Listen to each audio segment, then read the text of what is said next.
So today's video is a big one. I know heaps of people run into reflection issues that I'm showing on screen now, so I'm going to just show you my workarounds for them. We'll cover blurry reflections, weird contact reflection issues, screen space reflection fading, high quality detail reflections in products. What else do we cover? But anyway, I'm just going to show you how I try to solve these issues, plus how some of the new features in 5.5 have really helped me out with this sort of stuff. And yeah, enjoy. Okay, so just to make sure that we have the exact same project set up, I am using 5.5.0. Oh my god. For my project template, I am using the blank template in the architecture preset. For my project settings, just type in ray TRAC. Pretty much all the ray tracing settings are enabled, assuming you have a GPU that supports it. So for my post-process volume, if you just type in lumen, these are the settings that I use. So for my ray lighting mode, I'm going to be using hit lighting, and I'll explain a bit more later. This is a new addition in 5.5. Scene lighting quality, I'm just going to turn that up. Lumen scene detail, I'm going to turn that up, and I'll show you a bit more about that later. Final gather quality, I'll turn up. Everything else can stay the same. In terms of lumen reflections, in the quality slider, I'll turn this up. You can also turn it up past the max value of the slider, so maybe 4 could work. I'm also going to use high quality translucency reflections. And as for the bounces and refraction bounces, I'll change that later, and I'll show you a few things in terms of how I use it. As for the viewport, in the settings in the top right, and if you go to scalability, I'm usually on epic or cinematic depending on the scene. If it's just a really small product viz scene, I'll just go up to cinematic. If it's something a bit bigger like a landscape or foliage, I'll use epic or high depending on how heavy it is. But for high quality reflections, I will suggest to use epic or cinematic when wanting to preview what it will look like in the render, or at least like a similar representation of what it will look like. Again, this all depends on your GPU setup, but that should be okay for a lot of the scenes we'll be looking at today.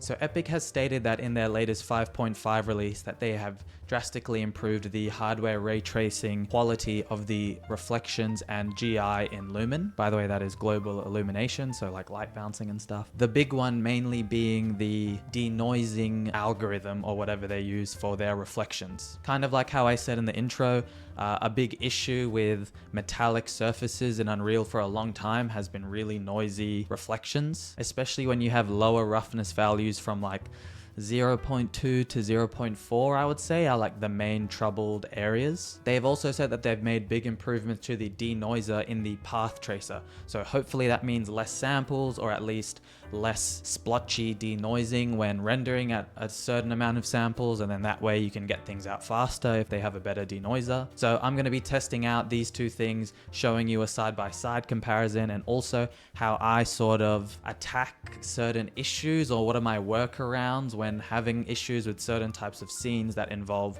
reflective surfaces, or just trying to make things look good in general.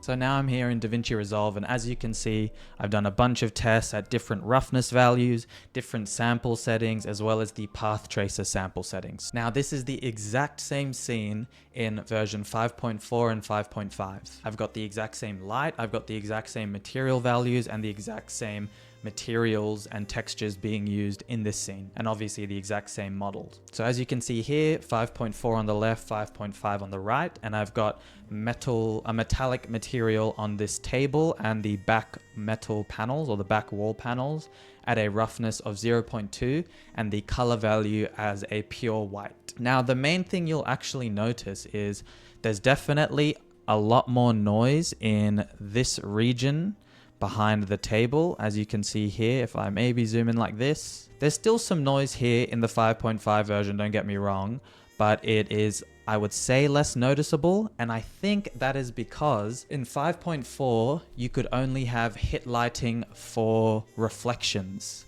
whereas in 5.5 you have hit lighting for reflections and global illumination. What that means is in 5.5, although hit lighting is more expensive, for me, I don't care too much because I render out all these scenes, but that means it can use a lot of the ray tracing technology or hardware, I'm not sure, to calculate the global illumination, which means the light bouncing would be a lot more accurate compared to 5.4. That is why you'll notice here in this main opening in the table, as well as the reflection in the back, looks a lot darker in 5.4 versus 5.5.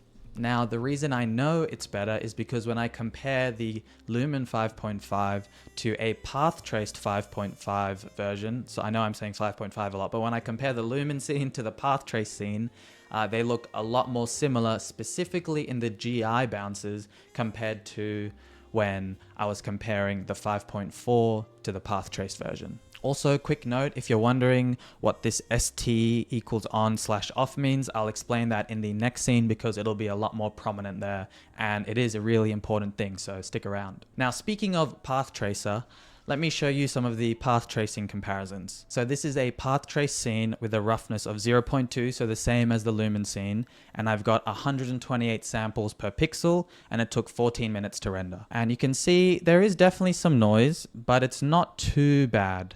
Like, definitely here in the back, it gets a little bad, and we're also losing some detail in the floor, but that's expected to be when using such a low sample count. So this is 5.5, okay? And now when I enable 5.4, look at the difference. So I'm going to enable 5.4, disable the 5.5. And look how much more splotchy it is around this area, and also less bounce lighting because I think of how the denoising works. I'm not sure, but definitely this new spatio-temporal denoiser that they're using, and they call it N4 NFOR. Not really sure what any of that really means. I'm assuming they've just improved the algorithm of how pixels detect the nearby pixels and then smooth out the noise is what I'm assuming. But again, this is 5.5. So I'm just going to keep showing you, and then let me show you 5.4. Way more jumpy and way more noisy, especially in the tiling. If you look at the tiles here, they're just jumping around a lot versus this version. So definitely worth enabling, which I'll show you how to do in just a second. And if you're curious, this is the exact same scene with double the samples, so 256, obviously a lot cleaner.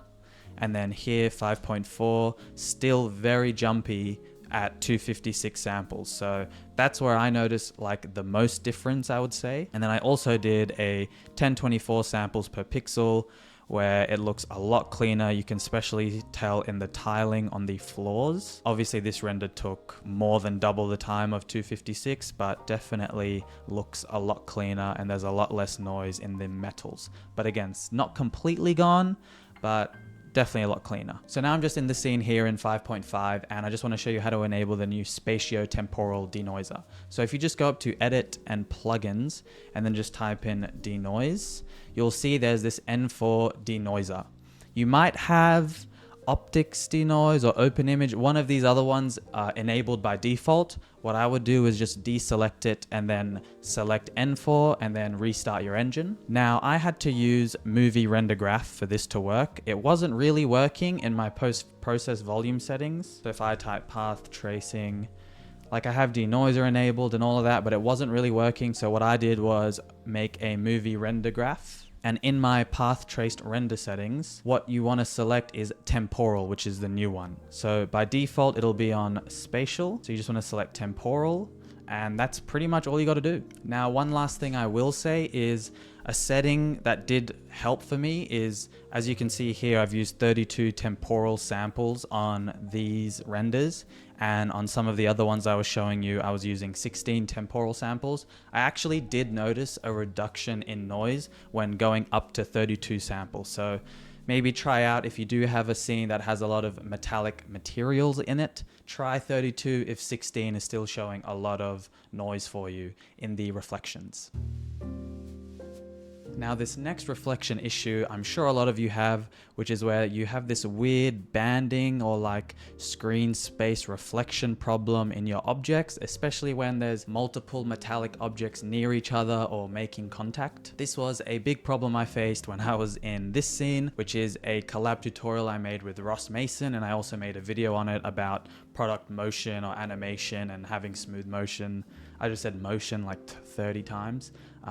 But yeah, watch it here below, or I'll leave a link in the description if you're interested. Now again, this is this problem we're having. We're having these weird screen space reflection issues where as we move the camera, the reflections change. And if I just go to our path tracing mode here, oh my God, nope, path tracing. The first thing you'll notice is these two sort of black lines or reflections that appear as the bottle curves is also reflected in the floor. But if I go back to Lumen, you can see it's doing this weird screen tracing thing. So again, this is a good example of how checking the path tracer will help fix up your main Lumen reflections. So there's a few things we want to make sure we have checked to ensure that we can actually fix this. So the first thing is making sure you have all those hardware ray tracing settings turned on that I did at the beginning of the video. The second thing that I think is definitely worth doing is using this Lumen overview or debug view, whatever you want to call it, visualization mode. So if I just go to Lumen overview, you can see we have the geometry normals on the left, we have the reflection view, hardware ray tracing with hit lighting, and then we have where the Lumen is calculating surface caches. So really important. The first one that we kind of care about is, I would like to say the hardware ray tracing, but I don't know, these top two are pretty important. So let me go back to this Lumen thing and let me just do reflection view. And you can see the Lumen reflection view actually looks kind of similar to the path tracer. Obviously it's very noisy because we're in this debug mode, but you can see these black lines are continuing as these like contact reflections on the floor, and everything seems to be looking pretty good in this view. But then if I go back to my regular lit mode, it gets all weird screen spacey again. The next thing you want to also make sure of, because it depends on what sort of objects you have, is if I go to surface cache, and sorry, let me go to overview first, you'll realize it says pink equals missing surface cache, yellow equals culled. And I think that is to do with the size of your object. So there's definitely a minimum size that Lumen will take into calculation. So if I just type in Lumen, and then you see where it says Lumen scene detail, if I hover over it, it says larger values will ensure small objects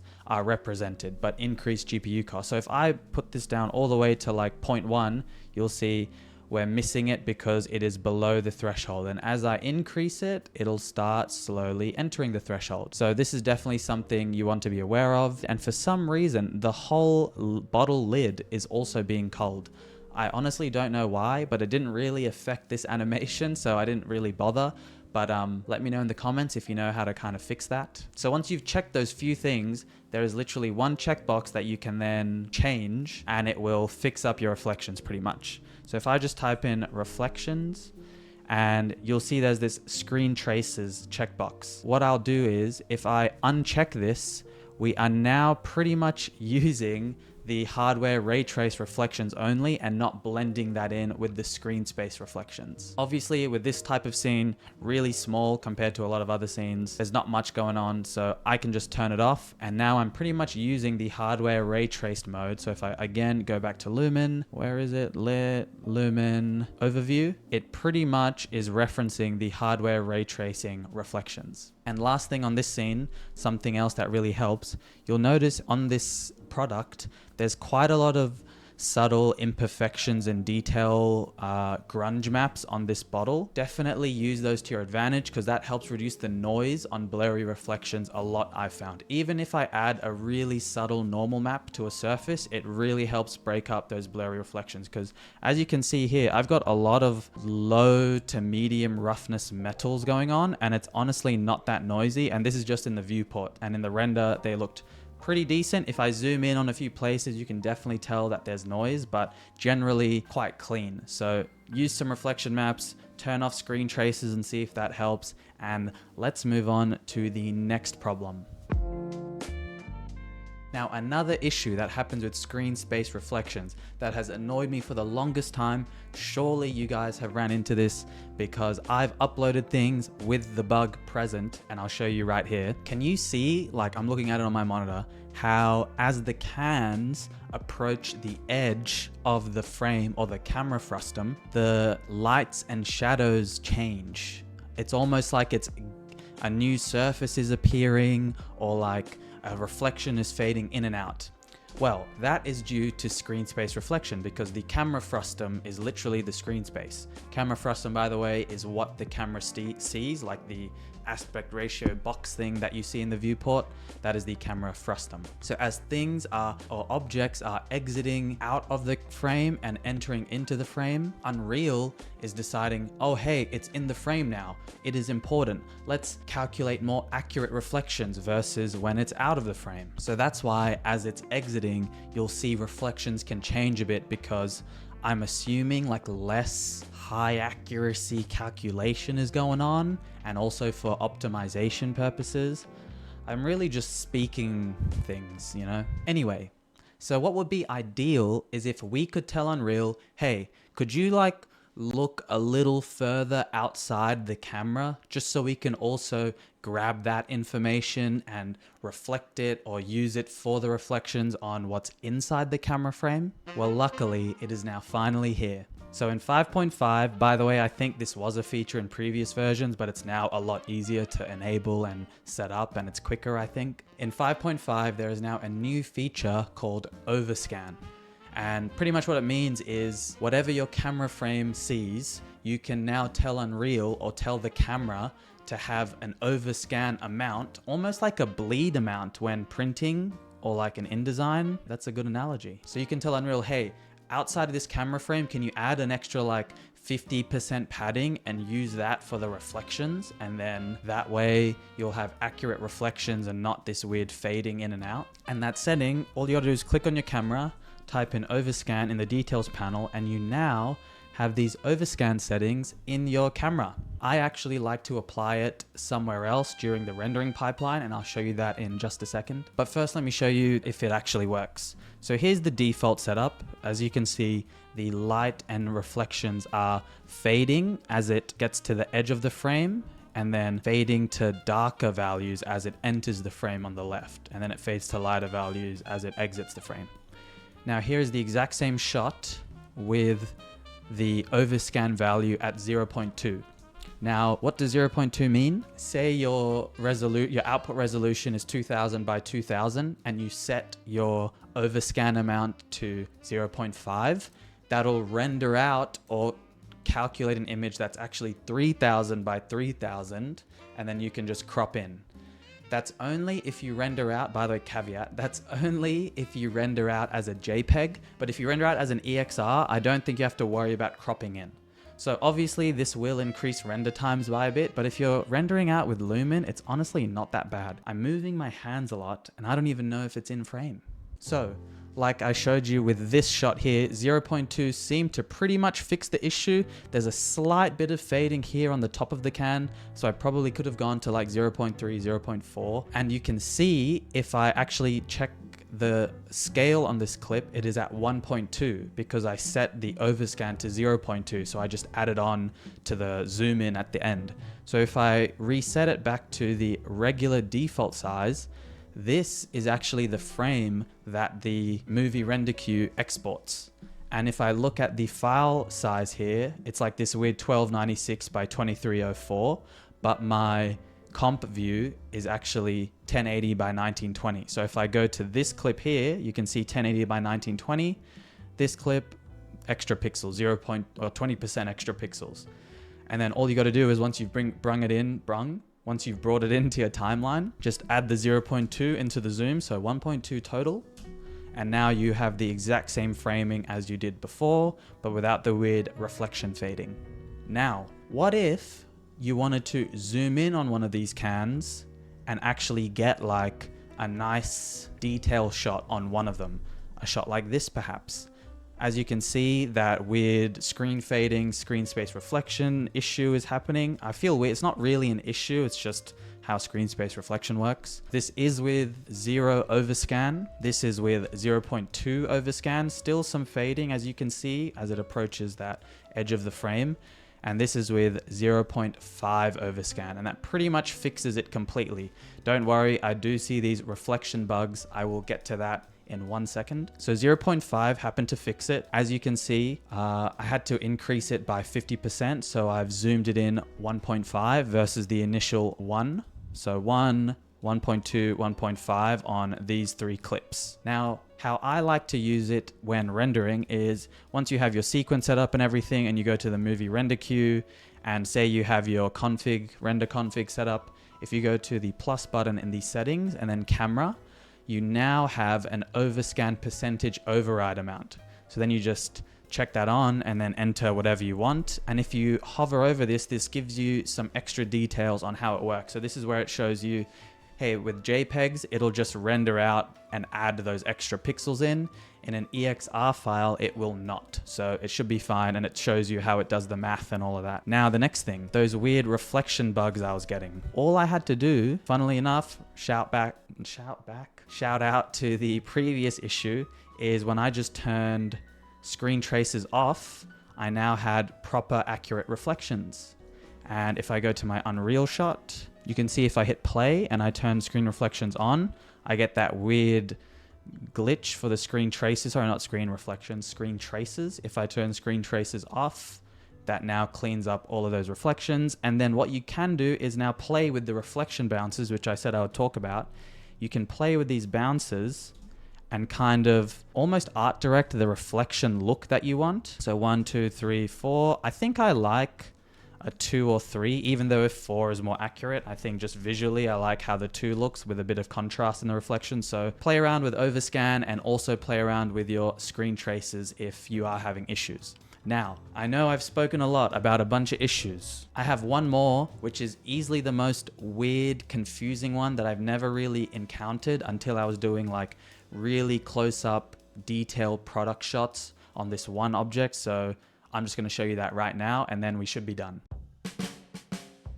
All right, real quick backstory of how this whole thing started. So obviously I love Unreal and I want to do more product viz stuff in it, especially detailed product viz, because I really think it is doable.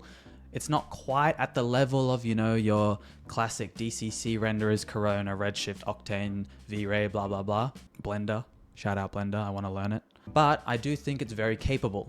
So I was looking around at products that I own because I wanted to model something myself and texture it, and something that's still kind of simple.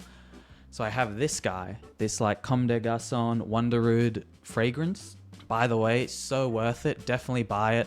Like a great mix of like woody, earthy tones, but a bit of sweetness. Also, even though it is like, I think 200 AUD, it's lasted me like at least 3 years. So highly worthy investment. So anyway, I'm looking at the product, I'm modeling it and everything. I'm like watching polygon pen tutorials, you know what I'm saying? Making sure all the lines are all good. And by lines, you know, the ISO parameters, I'm like checking all the modeling shit. I texture everything. I find a super similar font online for free, just started using that. Actually, I think I got the real font for this one. So I got the real font.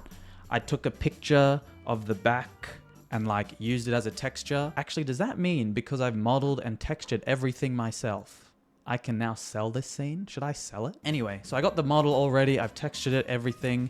And then I start setting up these detail shots here.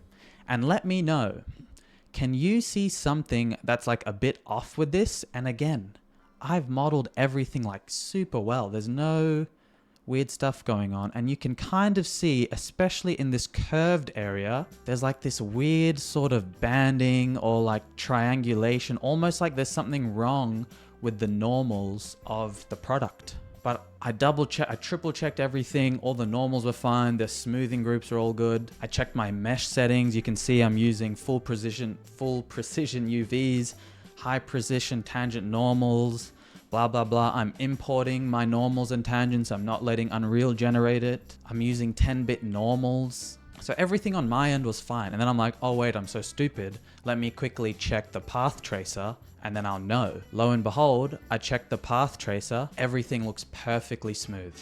So I know that it's a lumen issue and not a geometry product issue. So I'm still trying to figure out like what's wrong. I eventually message a guy that's way better than me in Unreal, and he's like, let me take a look, blah, blah, blah. He sends me a message back like 1 minute later, and he's like, oh dude, it's something to do with using a rectangular light primitive. Try using an emissive plane. Look how much smoother that is. It's not super perfect, but it's way better. I think this has something to do with how, you know, Unreal isn't built for like these super high detail close-up shots, at least for Lumen. So it has to have a limitation on what light primitives can, you know, calculate on certain triangles and quads. I'm just making this up, making this up. But if anyone there is a bit more technical and could explain this, that would be great. I'd love to know why emissive light planes are better for lighting high poly detail objects versus rectangular light planes. Hopefully this was useful. Thanks for watching. Thanks for sticking around. And yeah, see you in the next one. Subscribe, like, have fun, and goodbye.